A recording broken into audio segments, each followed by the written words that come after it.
Most people keep in mind that they are looking at their life. They're thinking about the day-to-day aspect of living their life, enjoying their work, and simply being someone in the world today. When we go to work, we think only about the fact that we have a job and we have to go to work. When we don't have a job, when we don't have a business that's working well, we're worried all the time about how are we going to make our rent payment, how are we going to handle our car obligations, and openly, how are we going to keep a roof over our head and food on the table, a shelter, if you will, and nurturing and nourishment for our family. In life, some of the most meekest of people, in my experience, are the most loving and giving in the house of God. They have simply said, I've gone through this challenge myself. I know what this is like. I'm going to volunteer and be someone in one of these programs. I'm going to hit on this with my own work. I'm going to build myself into a non-for-profit organization where I'm going to make a life worth living in that way. Other people dismiss the idea of poverty and they look at how do I make a life worth living by being nothing to other people.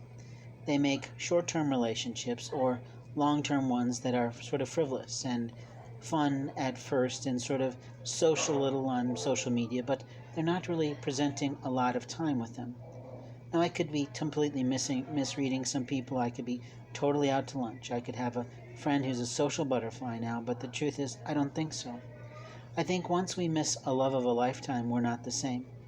I think once we monkey up a relationship that leads to divorce, that we're not the same person. We're also not the same person if we have a monster for a person who's departing our life.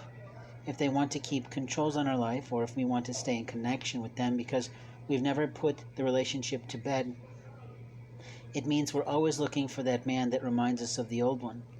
We're not opening ourselves to new people, and we're wowed by a pretty face, a fancy car, and a man who really won't stick around if you get ill.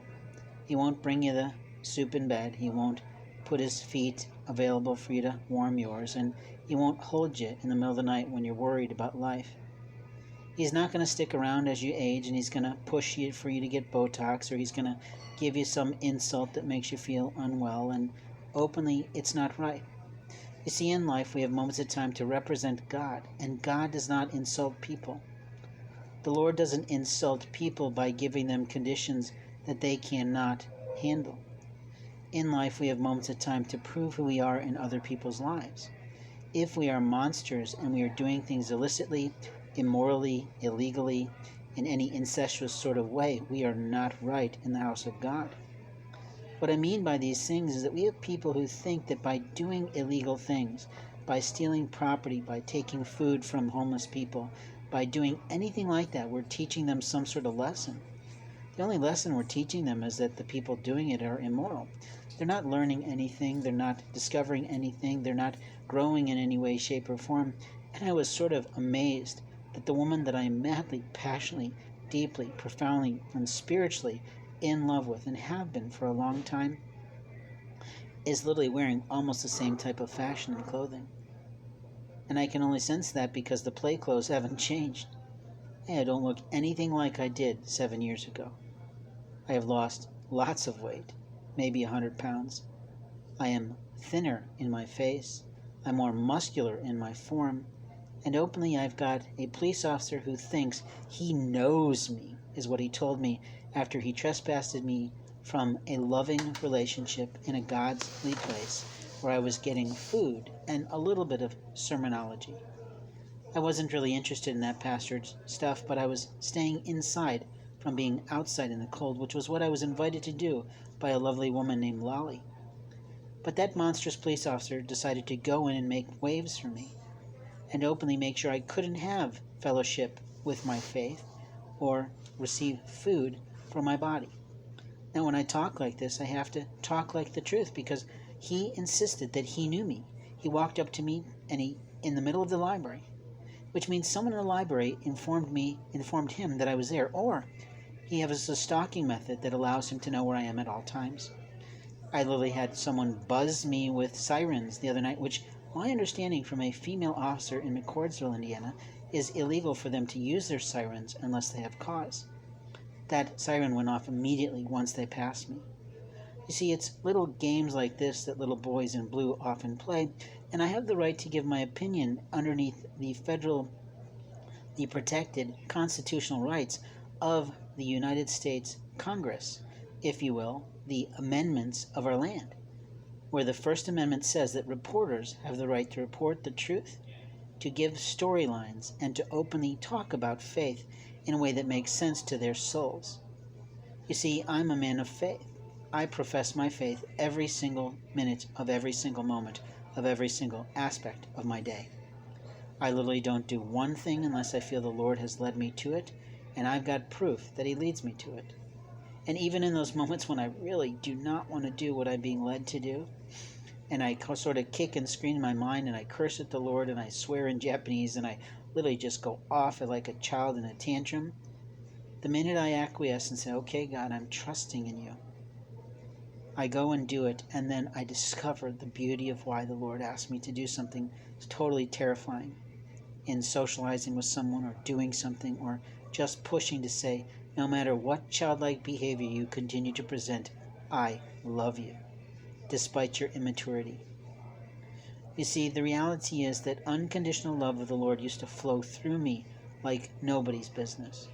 I literally glowed from head to toe with love of the woman that I adore.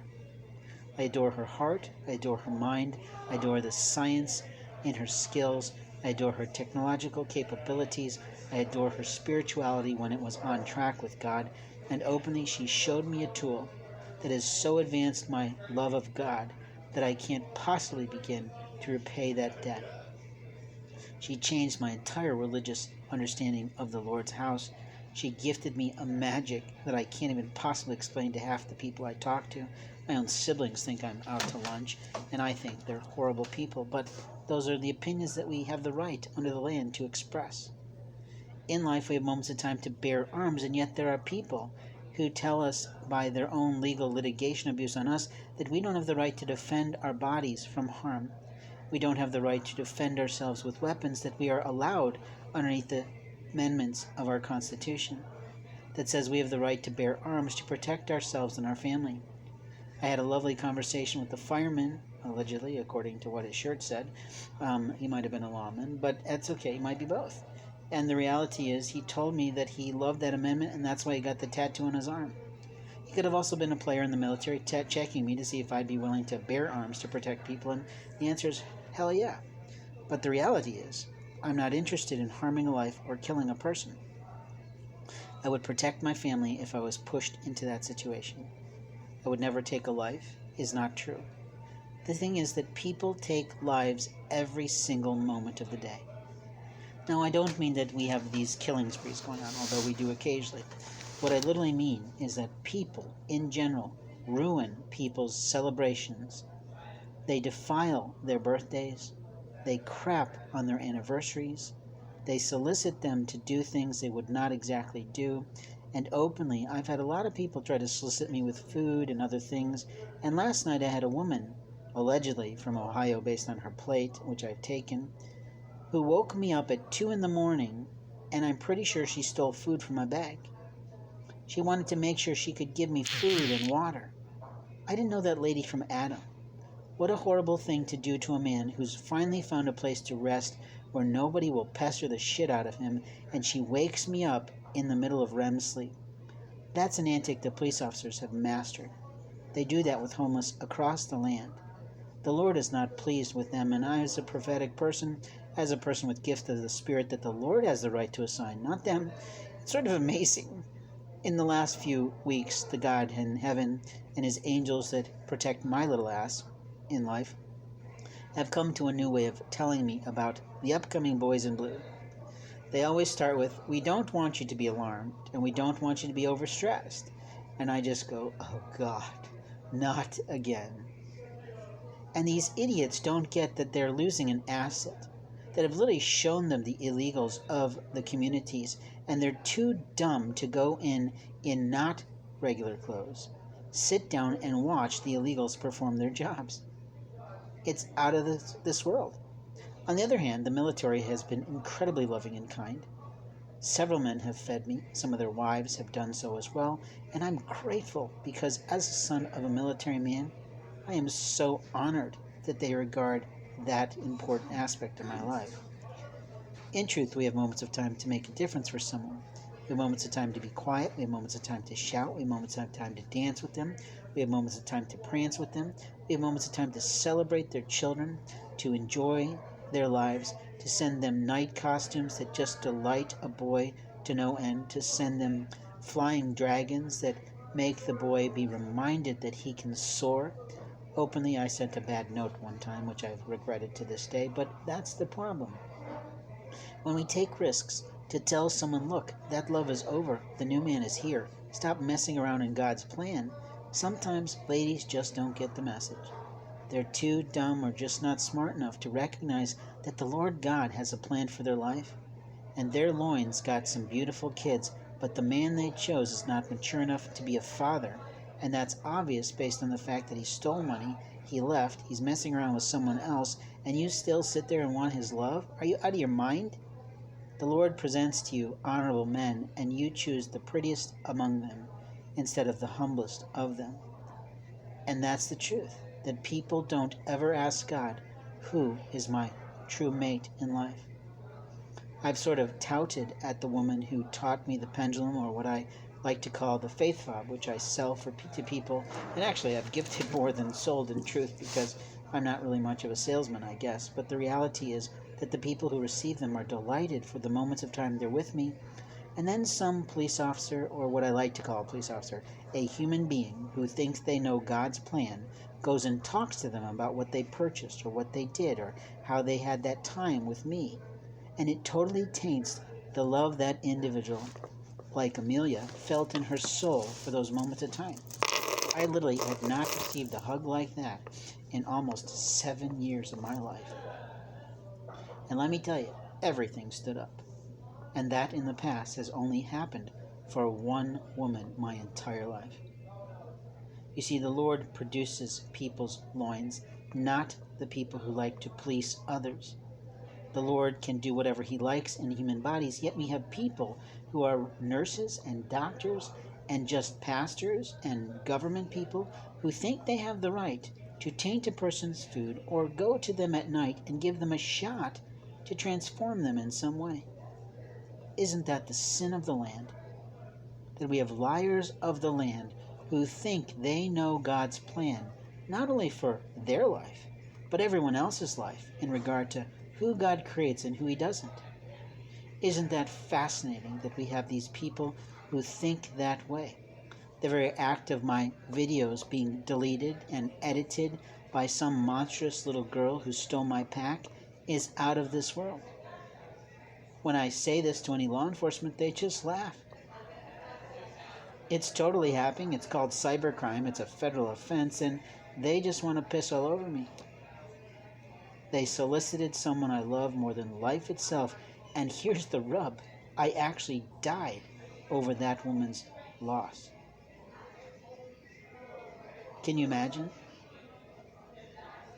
When I talk about this, only my closest metaphysical friends understand how the force works, how it slips through the veil, because pastors don't know.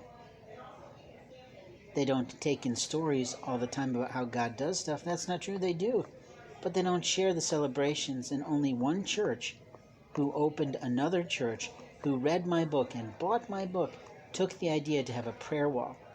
And I know that pastor is receiving those prayers and looking them over and helping his people to pray for those people. You see, I produced a work called Soul Keepers, and that little book was supposed to be sold to churches across the land.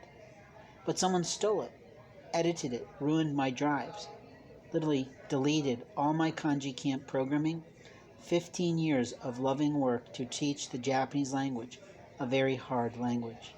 That happened when I was in my sister's home, finally in the winter, supposedly having a safe place to be, but I never felt like I could take my clothes off and just sleep in pajamas. The door was locked, and yet things kept getting ruined when I would leave the house with her on shopping sprees. She would also lord over the fact that I wanted to eat 50-cent cans of wieners for my own health care instead of her immaculately prepared, estrogen-laden food. I wasn't interested in her food because my cellular health as a man is different than her cellular health as a girl. And we have different tastes. She likes spicy food, I don't. She likes really weird foreign places, and I don't generally. You see, I don't have the same loins as her, is absolute truth. I don't have the same cellular health either. And when I say loins, I'm not talking about sex. I'm talking about the fact that God produces a loin in a person. It's kind of old school religion, if you know the Old Testament, that the loins are gifted by the Lord. In life, we have moments of time to prove who we are in front of the Lord God Most High. And if you're harming a person's life, if you're tainting their food, if you're playing God in their life, if you're lying in a document legally, you are liable for the life you are destroying, the soul you are killing, the family time, the movements of a person's body, etc., to the Lord God in heaven Most High. These are the days of men, is what they say in that wonderful film that we all loved for a long period of time, The Hobbit, or the Lord of the Rings, if you will. These are the days of men, is what that beautiful Princess Queen of the Forest said. But the truth is that the days of the Lord can only shine through when we produce love in the land, peace in our hearts, and peacemaking progress. The little girls of the world play games with people. They talk to them intimately, they hug on us, they love on us, they ask us for advice, they help us to see things in our lives. At the same time, it's a give and take in moments of time. But then, when they produce a mad, passionate love in a man, they run away, not understanding that the Lord just gifted them someone to love. Someone who would never leave, someone who would never lie, someone who would never harm them, someone who would always produce love for their children from someone else, and they're just not savvy enough in God's house or prayer life to recognize the Lord in others. Now, I'm not disparaging women. We have some amazing presidential candidates coming into power, and I'm so pleased to see how they shift the more that I hit. The more that I say, look, you're almost there. Keep moving. You've almost got it. And it's been amazing to watch those transformations. That's the beauty of God, when He really starts to shine through other people so that they shine and can impact our land, protect our lives, and give us back the glory of being an American citizen. People cherish the idea of being American citizens, but they want it for what they can steal, take, and rob from us, not for the honorable tenets that once brought us here in the first place: the love of God, the desire to put together our own families regardless of what they look like, different classes, different races, etc. And openly, that's where we came from. Now, in life, we have moments of time to talk to people in loving ways, to respond to loving marriage proposals, to say, thank you, that's a loving thing, let's talk about why you want to marry me, I'd really like to know, instead of putting people in a play that harms their life, their legal name, their entire opportunities to be employed, their personhood, their soul, and their heart that says, if she won't love me, then take me home, God.